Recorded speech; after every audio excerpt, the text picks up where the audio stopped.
নমস্কাৰ বন্ধু বান্ধৱীসকল, মই ধ্ৰুৱ।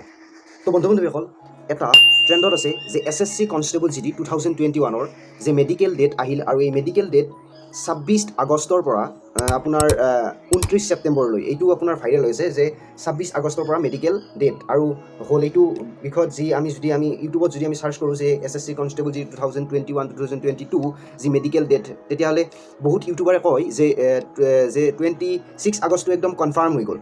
গতিকে সঁচা নেকি যে এই 26 আগষ্ট যিটো আপোনাৰ SSC কনষ্টেবল GDৰ মেডিকেল ডেট, এইটো মেডিকেল ডেট একদম সঁচাই নেকি, যে অফিচিয়েল নেকি যে 26 আগষ্টতে আমাৰ মেডিকেল ষ্টাৰ্ট হ'ব?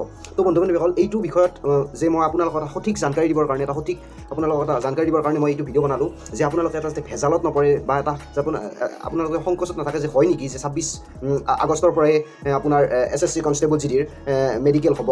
গতিকে সেই বিষয়ত আজি এইটো ভিডিঅ'ত কথা পাতিম। তো বলক আমি এইটো বিষয়ত আমি কথা পাতোঁ। বন্ধু বান্ধৱীসকল, 26 আগষ্ট যিটো ক'লে, এইটো এটা মিছা এটা এক্সপেক্টেড, এইটো এটা যিটো এটা এক্সপেক্টেডহে কৰিছে, এইটো অফিচিয়েল কেতিয়াও নহয়। আৰু যেতিয়া আমি অফিচিয়েল আহে মইতো একদম এনি টাইম আপোনাৰ SSCৰ অফিচিয়েল ৱেবছাইট ভিজিট কৰি থাকোঁ। গতিকে মই যেতিয়াই আপোনালোকক পাওঁ তেতিয়াই মই ভিডিঅ'ৰ সহায়ত আপোনালোকক জনাবৰ কাৰণে চেষ্টা কৰিম। কিন্তু যদি আমি চাবলৈ যাওঁ এইটো যে 26 আগষ্টৰ পৰা মেডিকেল হ'ব, এইটো এটা এক্সপেক্টেড ডেট হয়। এইটো বহুতো বিভিন্ন ধৰণৰ ইউটিউবাৰ বা বিভিন্ন ধৰণৰ নজনা কিছুমানেও বিভিন্ন ধৰণৰ এক্সপেক্টেড কৰি কিনে এইবিলাক বনাই আছে, যিটো কোনো এইটো SSCৰ প্লেটফৰ্মতে নাই, SSC কনষ্টেবল GDৰ প্লেটফৰ্মত নাই, বা এইটো SSC কনষ্টেবল GD ৰিলেটেড নহয়, সেইবিলাকো এক্সপেক্ট কৰি কিনে জাষ্ট ভিউজৰ কাৰণে এইবিলাক ভিডিঅ' বনাই আছে। কিন্তু আমি ইয়াৰ লগত জড়িত হৈছোঁ, এইটো ভৰ্তিৰ লগত আমি জড়িত হৈছোঁ। গতিকে আমি আপোনালোককেই হওক বা মই নিজে যি কি নহওক, আমি যিমান পাৰোঁ সঠিক জানকাৰী আমি দিবৰ কাৰণে চেষ্টা কৰোঁ। গতিকে আমি যদি ক'বলৈ যাওঁ, হয় 26 আগষ্ট যিটো এক্সপেক্টেড কৰিছে, এইটো এটা মিছা কথা নহয়।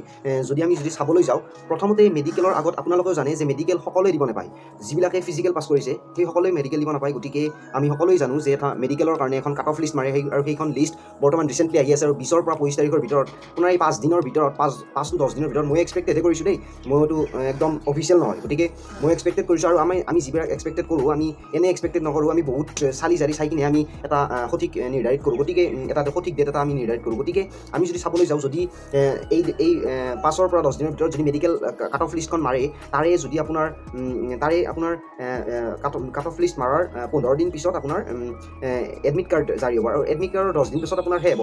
তেনেদৰে চাবলৈ গ'লে 26 আগষ্ট বা 25 to এনেকুৱা টাইপৰে সময়ত আপোনাৰ মেডিকেল ষ্টাৰ্ট হ'ব। গতিকে মই এইটো কথা কোৱা নাই যে 26 আগষ্টত বা সেইখিনি সময়ত নহ'ব মেডিকেল। মই এইটো ক'ব বিচাৰিছোঁ যে এইটো কোনো অফিচিয়েল আপডেট নহয় যে 26 আগষ্টৰ পৰা আপোনাৰ মেডিকেল হ'ব। তাৰ আগতো হ'ব পাৰে, তাৰ পিছতো হ'ব পাৰে। কিন্তু মই যিমানখিনি এক্সপেক্টেড কৰিছোঁ, মোৰ মনত আপোনাৰ 20 আগষ্ট মানৰ পৰাহে আপোনাৰ মেডিকেল ষ্টাৰ্ট হোৱা এটা আশা আছে। গতিকে আপোনালোকে এইকেইটা দিন ধৈৰ্য ধৰক। গতিকে আমিওতো এইখিনি এনেকুৱা কৰি ধৈৰ্য দিছোঁ। গতিকে যি কি নহওক, যে বহুতো ইউটিউবাৰে এইটো 26 আগষ্ট কৰি আছে, আৰু মোকো বিভিন্ন ধৰণৰ বন্ধু বান্ধৱে সুধি আছে যে দাদা এইটো অফিচিয়েল আপডেট নেকি? গতিকে যেতিয়া আমি অফিচিয়েল আপডেট আহে তেতিয়া আপোনালোকক জনাবৰ কাৰণে চেষ্টা কৰিম। গতিকে মই এইটো ভিডিঅ'ত এইখিনি কথাই জনাব বিচাৰিছোঁ যে হয়, যে 26 আগষ্টটো অফিচিয়েল আপোনাৰ নটিফিকেশ্যন নহয় যে আপোনাৰ SSC কনষ্টেবল GDৰ সেই আহিছে। গতিকে আমি যেতিয়াই আপোনাৰ মেৰিট লিষ্ট মাৰে বা যেতিয়া আপোনাৰ মেডিকেল ডেট আহে, তেতিয়া আপোনালোকক প্ৰথম জনাবৰ কাৰণে চেষ্টা কৰিম। গতিকে মই এইখিনি কথাই এইটো ভিডিঅ'ত জনাবৰ কাৰণে চেষ্টা কৰিলোঁ। তো এইখিনি কথা কৈ মই এইটো ভিডিঅ' সমাপ্ত কৰিলোঁ। জয় হিন্দ, বন্দে মাতৰম।